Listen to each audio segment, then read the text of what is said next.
Over the past few months, I started working on a series of gnome illustrations.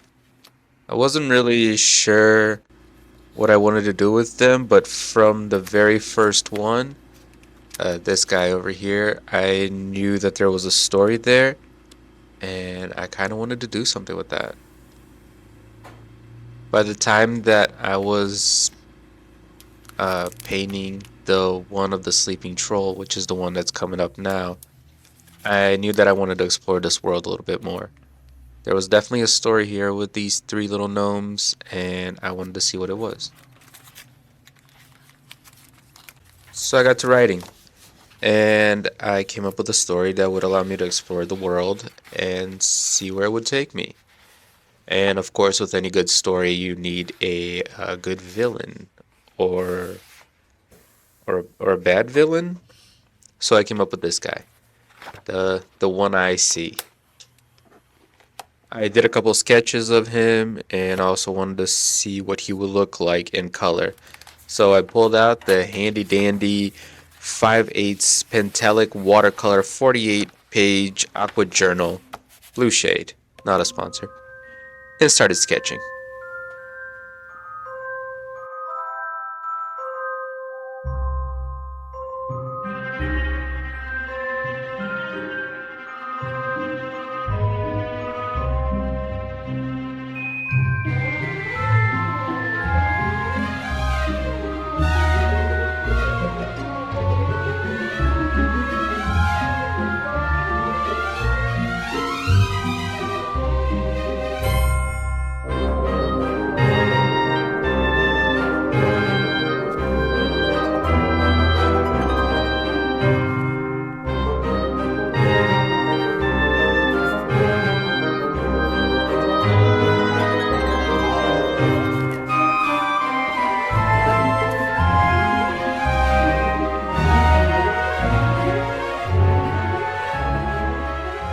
So after playing around with the sketch for a little bit, I quickly realized that I hated it. This is supposed to be the one I see's sitting position.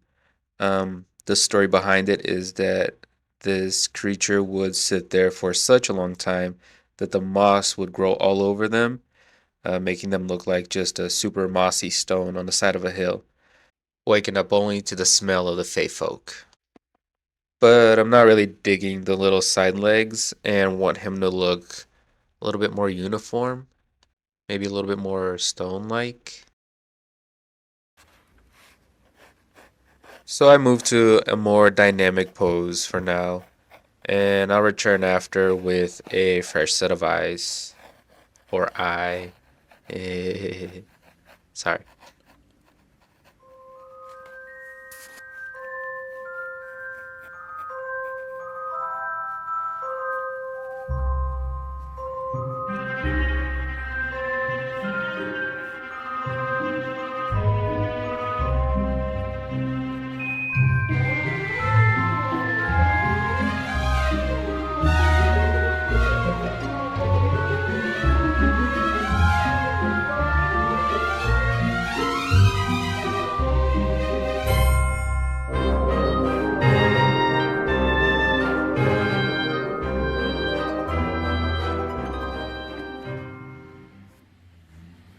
Okay, cool. So now that I'm done with that, let's return to the original sitting pose. I really like how uniform he looks here. So I think I'm gonna go back to the original design. I'm gonna quickly sketch them out, and then we'll start inking them. You can see I went ahead and inked my failed experiment too. I figured I could use them to test out some colors before I went ahead and tried them out on this one that I'm inking now.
Cool, cool, cool. All right, now that we have that inked, I swear the word ink is starting to lose meaning. Ink. Ink. And ready to go. Let's add some colors.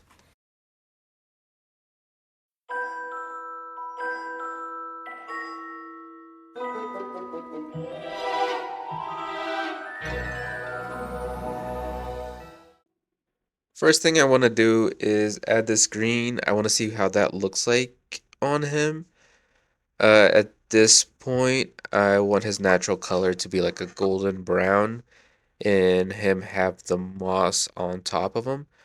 Um, this is really gonna be a lot of just trusting the process.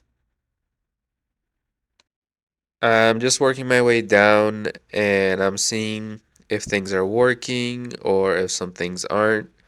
I really like how the green on the top of his head came out, uh, but I'm not so sure about the rest yet. Here I'm trying again, following what I think is more of his fur pattern. And I keep that going while I make my way down the drawing. So this is the first glaze that I put down, and you'll see it come together a little bit more as I build it up. But I started to think about what he would actually look like in the forest. So I did this little sketch, and I decided to do a tiny study um, of the forest scene with him on it right there in the corner. So I'm just gonna do this with a little bit of simple colors and just see what he actually looks like when he's standing on a hill.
Now that I have him in his natural habitat, I can kind of see what he looks like a little bit better. So I'm gonna start with that final glaze, and I might actually not show it here, but after I finished this, I went back and did a couple more details. And now for the action pose. I'm gonna be painting him a little bit different. Um, this is like him after he woke up and shook off some of that moss, so you're gonna be able to see a little bit of his natural color. And you know what? Now I can also take the time to tell you more about the one I see.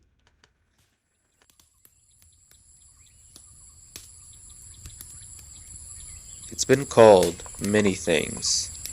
The Watcher, the Living Stone, but the gnomes prefer it, the one I see. Not much is known about this creature. It's been said that its eyes can see through any living thing, so there's no hiding from it in the woods or the bush, because its eyes can see through it all. That's why the gnomes make their homes inside rocks, stones, and boulders, things that are not now or ever have been living. Objects the one eye sees vision cannot pierce through. And if that wasn't enough, These creatures, over centuries, have developed a taste for the Fae. So fairies, elves, gnomes have to be extra careful when traveling through these woods. They never know what might be lurking in the hills.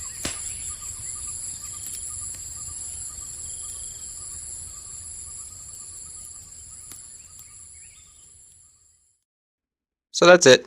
That's the one I see. Um, I like it. I like the way he came out. I like the action pose. I still think that there's some work to be done on that sitting pose, but overall, I really like the design. So I'm going to be probably adding that to the book that I'm working on now with my little gnome family.